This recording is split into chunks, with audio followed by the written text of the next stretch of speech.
Yeah, thank you very much. ESUT should better be known as a university that is driving the process of innovation, because our primary focus now is on hands-on educational training as projected and professed by His Excellency, the Executive Governor of Enugu State, that is talking about experiential learning. And based on that, we are doing everything possible to drive the process of innovation, because ESUT, from the foundation till today, is talking about Enugu State University of Science and Technology. And when you talk about science, you are talking about innovation in its entirety. So the technological aspect of it is a manifestation of the innovation already driven by the training we are giving to both the staff and students. So far we have invested so much on changing the narratives in academic circle, academic content, and again trying to impart that on our students so that we can transform. In my discipline, we'll call it a transmogrification of the entire society. So we have achieved a lot in that. We've tried to change the mindset of the staff of the university. That's why you can come to the university now. You see fundamental training of students, and you see people coming to classes. You equally see that in every 12 there must be a Judas. We are conscious of that, that even when you are doing the correct thing, doing the right thing, that some people will want to go the other way. You have read from the media that those of us that tried not to follow the line and follow the basic principles of scholarship have been dismissed from the university, including staff and students. We have zero tolerance for that. So all the abandoned projects in ESUT, in terms of infrastructure, we are dealing with all of them. And by the middle of this year, you are going to find out that abandoned projects you'll be talking about in ESUT from external sources will only be ESUT Press. The rest, from the entrepreneurship building to pharmaceutical building to building a new ICT foundation in ICT 500 capacity, all of them, we are doing a lot to complete all of them. We are doing a lot to complete all of them. As you are going out after the junction, you look at your left, you see that is entrepreneurship building. By the end of next month, sometime in March, they will be moving into entrepreneurship. Will be hand marking that building. Then ICT 500 capacity will be handed over to the university latest by end of March. Then the pharmaceutical building, the largest in Africa, will be handed over to the university too by the end of March. So in the academic content, we have already retooled all the academic programs in the university, tried to bring in new hands and refresh the system, and signed MOU 16 in number now, and all of them are with local and foreign concerns. The one we're about to go and sign is with the University of Texas, that will make it number 17. And the one we're going to sign again will be one with investor from South Africa, funded by Infrastructural Bank for student hostels and for staff offices. Staff offices, 1,500 of staff residential houses for 1,500 units. And we are looking forward to having not less than, anything less than 5,000 units in terms of the rooms for the students, bed spaces. So on Saturday by 6 p.m. we're going to continue the meeting virtual with the South African firm to ensure that we'll bring all these investments about. We are working on transforming and signing a MOU with the Agric faculty, so that the private sector will help us to come and add value to what we have. Before we leave here, we must have embarked on fundamental planting of trees, like I mentioned. This one will start from March. Immediately we'll see rain coming consistently. We are going to plant no less than 3,000 ornamental trees in ESUT. And the committee will be inaugurated for that on Tuesday. And based on that, we're actually working on the endowment. A committee will be inaugurated on Tuesday. We're working seriously on all these areas, and it is our belief that we want to make ESUT a hotspot for other universities to come and learn what it takes, not only to administer a university, but make the universities more functional. And we have taken our programs now. We have expanded the faculties to 14. And from the 14 we have now, we have expanded the programs we are already running. Now that we have expanded the programs that we are running, we are doing everything humanly possible to make sure that we add 2 more before the end of this year. The critical point is that we now have expanded programs with all the programs having full accreditation by the NUC. And we are prepared to sustain the progress we have made. Just like you can see that we have, for instance, when we came in, medical lab had a quota of 35. Today is now a quota of 240. Medicine had quota of 50. Today is 240. Yeah, the quota we should be admitting as new students. Then the pharmacy, we have gotten the full accreditation we needed. We are now looking at expanding the quota to 200 because this is just 100. The same thing applies to law. So all the regulated courses, we are now having full control in terms of the quality control and trying to add values to what we are doing. And we know that on 19 November 2024, we launched a new auditorium of 1,000 capacity. You have not been there, you need to be there. Yes, you've been there.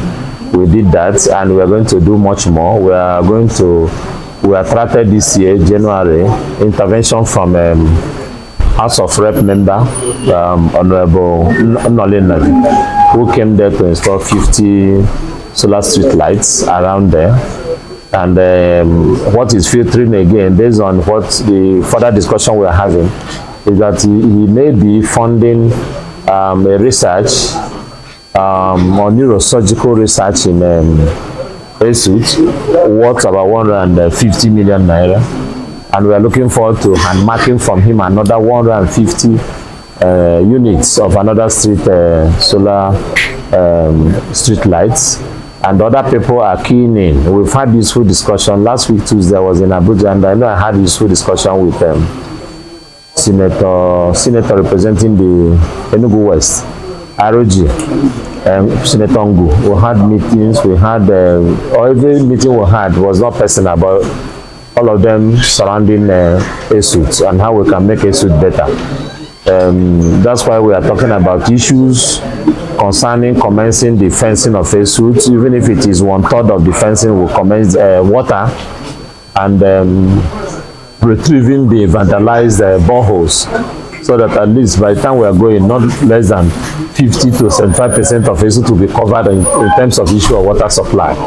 So these are some of the areas we've been trying to work on to make sure that we take ESUT to be a world-class university. And you can discover that this year the highest number of subscribers in terms of JAM was over 13,000 students. It has never happened. Now people from the surrounding universities are now bringing their awards to ESUT, because ESUT is now working on calendar. We now have academic calendar. For instance, 3rd of March, examinations will start. And they already know that we are going to tidy up the session by July. Lecturers will have 2.5 months to 3 months to rest and conduct research, giving us the space to equally embark on fundamental training and retraining of the staff in workshop and seminars. Then we'll commence again. So you already know when, if you enter year 1 in ESUT, you already know when you leave. Other sister universities may not be boasting of this, but it takes a lot for us to achieve and get to this level. And we are prepared to continue. We have the best college of medicine around there. If you like, go and check. We have the best college of medicine around there. And His Excellency has been very supportive about some of the activities and what we have been doing in ESUT. And we are not going to relent in our effort, because every day we are under trial. And we're not going to fail in that our assignment. So thank you so much. Yes, I have an advice for them, but I wish to inform us that it has never been like this. We started last year, 2024, to decentralize matriculation in ESUT. And the idea of decentralizing matriculation is to give room for parents to at least know where they are training their wards and have opportunity of interfacing with the respective departments, and so that any day probably they have issues, they could know, they won't come into ESUT and be asking questions. Where is this department? Where is this faculty? So if you decentralize, it gives more opportunity for interfacing between the staff and the parents, to strengthen the parent-staff relationship within the university. So we started last year, we are sustaining it. We are not prepared to go back to decentralization because this one appears to be paying more. And the advice to students is that they have seen that ESUT of today is no longer ESUT of yesterday. ESUT of today is ESUT that is driven by regulation. That if you already are abreast with your handbooks, you won't run foul of the law. And that we are here to protect and give them qualitative education. And in giving them qualitative education, we desire certain conduct from them, which has to do with living above board, facing their studies, and ensuring that they don't belong to clandestine associations, and knowing that they have 100% full support of the management in case of any imposition of whatever from any source, whether the lecturer or what, that everything is done streamlined to the point that we do everything humanly possible to bring to implement the regulation of the university, and anybody found wanting, no matter how highly placed, will face the law.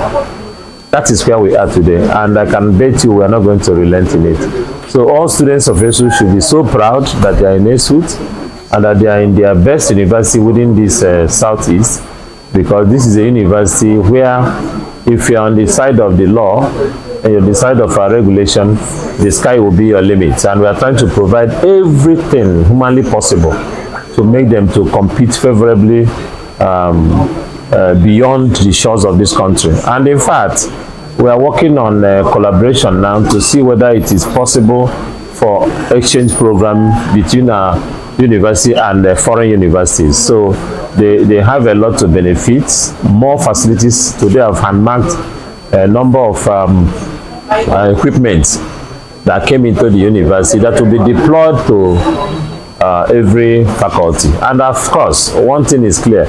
You heard when I said that we are now working on how to equally deal with issues of expansion. We have expanded the lab now to accommodate the increasing number. I mentioned that this year remains the highest we've assessed students, 7,174 students.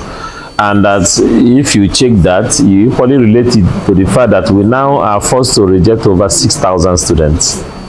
We've been begging students to come to ESUT. They are now begging to be admitted into ESUT. That is what is going on. It's not one man doing it. It's collective effort of all the staff here. And I believe that this is just the beginning. Thank you. Thank you, sir. Yeah. And you mentioned that this year you have 4 leaders. That you have a 4 departments. Yeah. We got approval from NUC to run Biomedical Engineering, to run Human Nutrition and Dietetics, to run Public Health and Medical Radiography. Yes. In 2025, which is this year, you're expecting 2 more. Optometry and physiotherapy.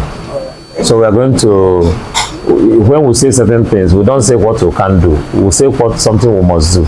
So by stating it, by the grace of God, we are going to get the approval for result verification, and we are going to get the approval from NUC and JAM together, and the program will take off. All these are aimed at increasing the quality and space for our students and for people, subscribers that will be coming into the university, so that we can have enough opportunities to expand the range of programs we have in the university. Yeah, the regulation is clear on that. 2 days ago, I think it was yesterday was Thursday, I know that a group of students came from medical lab. They've been given 2 years suspension for their levels of involvement in international malpractices, and I signed it and said implement. And they came to beg whether we could temper justice with it. I said no, the regulation had not been amended. So we equally have staff 2 weeks ago that I signed for staff dismissed, for not really dismissed but suspended, but eventually is getting to dismissal for engaging in untoward practices in terms of extortion of our students. And before now, you saw from the media that we sacked a number of 6 staff of this university for such, and the sacking continues. It has no end. It will only end when the practices stop. As far as it is happening, if it's my brother, I will sack the person. If it's anybody's brother, I will sack, or sister. The critical point is that we all have a duty to do the correct thing. I don't know why you are not going to do the correct thing, because the since we came on board 2022 April, we have not owed any staff. We will pay you as and when due. What you are now missing is the very day the month ends. That day the month ends, by 12 midnight, we'll pay you. We'll pay you. And because we pay you, we deserve certain types of service, reciprocal action. So if you decide to go the other way, we wish you the best of luck, but the law will take its course. We'll have zero tolerance for indiscipline. We'll have zero tolerance, again, for cultism. In fact, cultism, I don't want to hear it. You had, since 2 years ago, students were dismissed for cultism. Immediately we catch you. And immediately, the normal practice in the past was that the students, you catch them, the police will take them, they will get bail, they continue reading, the case will never come up. This time, immediately you are mentioned, you go home first. Until you clear yourself in court, you can't come back here. Not when we are seated here. Parents that send their children here didn't send them to come and threaten the lives of others. So if you are placed in a position where you carry axe and machete, you go down. ESUT does not tolerate that. So that's the kind of thing we are doing now. Thank you very much.